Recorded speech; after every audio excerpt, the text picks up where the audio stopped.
월요일입니다. 매주 월요일 이 시간은 한 주간의 주요 산업이라든지 정책 일정들을 쭉 살펴보면서 여기에서 투자의 아이디어를 얻어보는 이슈 캘린더로 항상 문을 열고 있는데요. 이 시간 오늘도 역시 KB투자증권 투자정보팀의 김영민 팀장과 함께합니다. 어서 오세요. 안녕하십니까. 네, 먼저 이번 주 어떤 일정들이 있습니까? 네, 이번 주 중요한 일정부터 소개를 해드리겠습니다.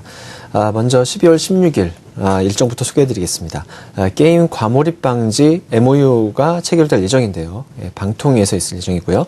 이 게임 셧다운제 등의 이 실효성이 없다는 얘기들이 좀 많이 나오고 있습니다. 따라서 새로운 게임 규제 관련 법안 개정을 위한 준비 작업이 착수됐다라는 의미로 받아들여질 수 있을 것 같습니다. 그리고 아이패드 미니 2 그리고 아이패드 에어가 국내에서 출시가 될 예정입니다. 그리고 17일 일정이 있는데요. 3D 프린터 그 산업 컨퍼런스가 거래소에서 열릴 예정입니다. 그리고 18일에는 빅데이터 페어 2013 행사가 코엑스에서 열릴 예정이고요. 19일에는 우즈벡 태양광 진출을 위한 협력 양의각서가 산업부 주관으로 체결될 예정입니다. 그리고 20일 일정은 제4 이동통신 심사가 미래부 주관으로 있을 예정입니다. 네, 이렇게 이번 주에 이슈 캘린더 쭉 살펴봤는데 오늘은 미리 예고를 해드렸습니다. 아이패드 미니 그리고 아이패드 미니의 레티나 디스플레이 등 신제품 2종이 국내에서 출시가 된다고요? 네, 그렇습니다. 네, 자세히 어떤 내용인가요? 네, 기다리신 분들이 또 많지 않았을까 생각이 드는데요. 2개 모델이 한꺼번에 출시가 됐습니다. 네. 그래서 아마도 기다리시던 분들은 뭘 사야 될지 좀 고민이 많으실 수도 있을 것 같은데요. 일단 그 SK텔레콤, KT 등의 그 국내 이동통신사를 통해서 국내에서 첫 선을 이제 보이게 된다라고 보시면 되겠고요. 이 아이패드 에어와 그 아이패드 미니 잠깐 그 사진 한번 준비해 봤는데요. 네. 보시면 아이패드 에어는 그 기존 아이패드랑 같은 크기로 보시면 되겠습니다. 9.7인치를 유지를 했고요. 다만 이제 그 두께가 얇아졌다라고 그 특징을 이해하시면 되겠고요. 아이패드 미니 2 같은 경우는 기존 미니와 비교해 봤을 때 역시 디스플레이는 7.9인치로 화면 크기가 같습니다. 다만 뭐냐면 디스플레이 그 레티나 디스플레이 기술을 적용하면서 그 선명도가 한 4배 이상 더 좋아졌다라고 보시면 될 것 같습니다. 나머지 사양은 뭐 거의 비슷한 수준이다라고 보시면 될 것 같고요. 일단 가격 측면에서는 아무래도 아이패드 미니가 크기도 작고 일단 사용 측면에서 보면은 20에서 30% 정도 싸다 정도로 이해를 하시면 될 것 같습니다. 네.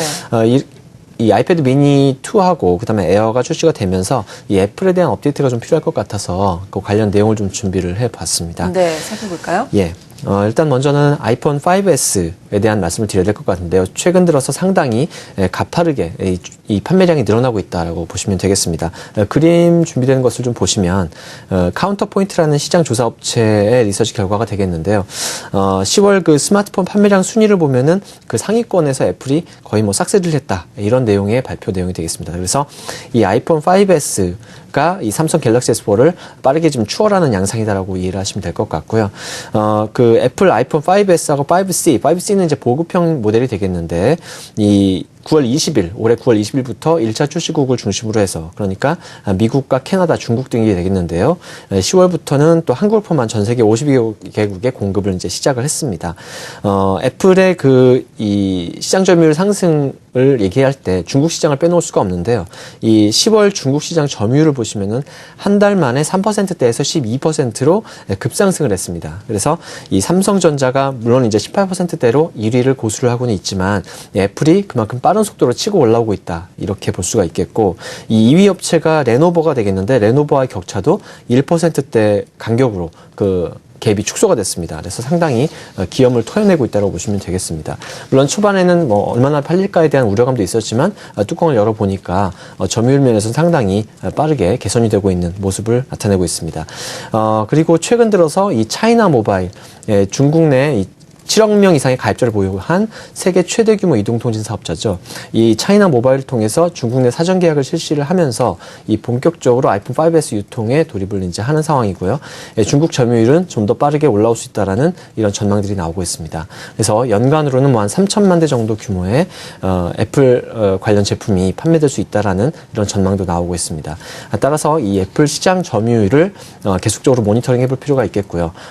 더불어서 애플 관련 부품주에 대한 이 관심도 함께 가져봐야 될 것 같습니다. 네, 그렇군요. 특히나 지난주 정도부터 말씀해 주신 것처럼 애플이 중국의 차이나 모바일과 손을 잡는다라는 소식으로 인해서 부품주들도 함께 좀 관심을 받았었는데 부품주 자세하게 어떤 것들이 있는 건가요?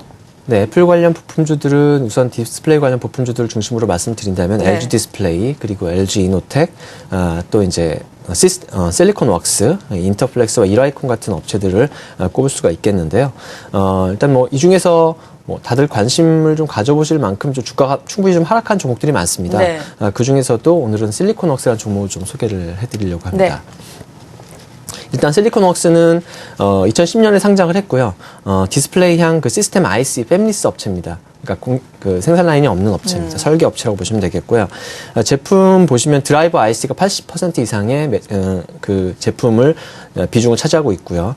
어플리케이션 기준으로 봤을 때는 태블릿 PC가 46%, 그리고 노트북이 24%. 그리고 모니터가 18% 이런 비중을 가지고 있습니다. 투자 포인트를 정리를 해드리면 일단 실적 면에서 좀 언급이 되어야 될 것 같습니다. 3, 4분기 실적 같은 경우는 예상치를 좀 하회했는데요. 그 배경을 좀 보시면은 그 아이패드 그 에어하고 이 아이패드 미니 2 레티나 디스플레이 앞서 소개드린 제품이 되겠는데 이쪽에 그 드라이버와 IC 매출이 시작은 됐는데 따라서 전분기 대비 매출액은 좀 늘었습니다만 그 신모델향 매출 시작 시기가 좀 늦어졌습니다. 그래서 네. 이런 그 영향이 좀 있었다라고 보시면 되겠고요. 이로 인해서 좀 기대에 미치지 못한 매출을 기록을 했습니다. 하지만 그 4, 4분기 실적을 또 앞으로 기대를 좀 해봐야 될 것 같은데요. 매출액 면에서 봤을 때 1,115억 원 정도. 그러니까 3, 4분기에는 1,000억 원대 초반이었는데요. 1,100억 원대 이상이 좀 예상이 되고요.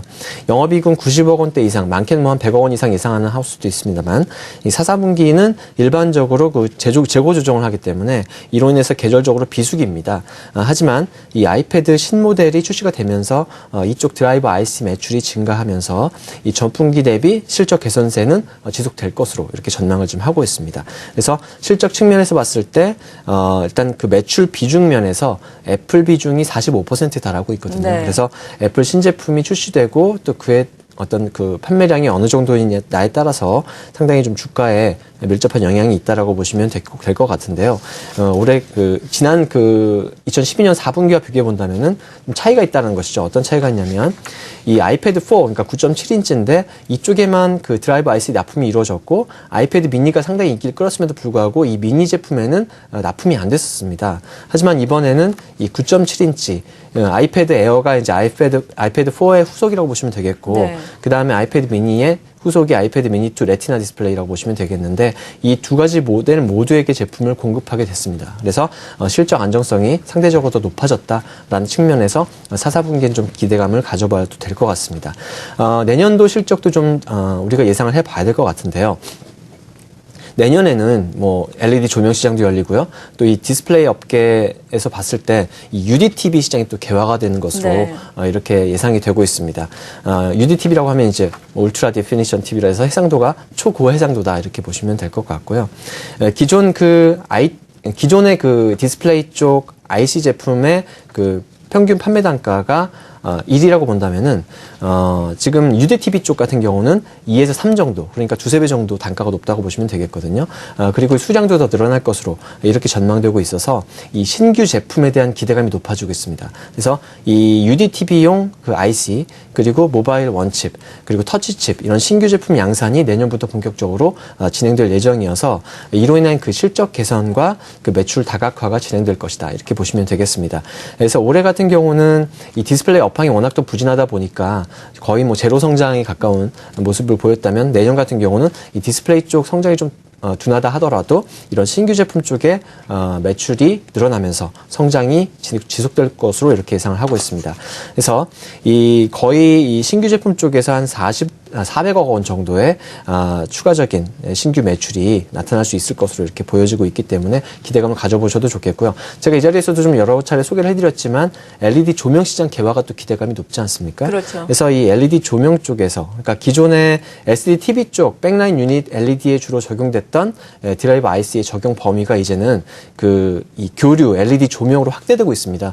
그 가운데 이 실리콘 웍스의 드라이버 IC에 대한 조명용 매출 비중도 늘어날 것으로 이렇게 보여지고 있어서 LED 조명 쪽으로도 사실 수혜 기대감이 있는 종목이라고 볼 수 있습니다. 주가 흐름 잠깐 보시겠습니다. 네.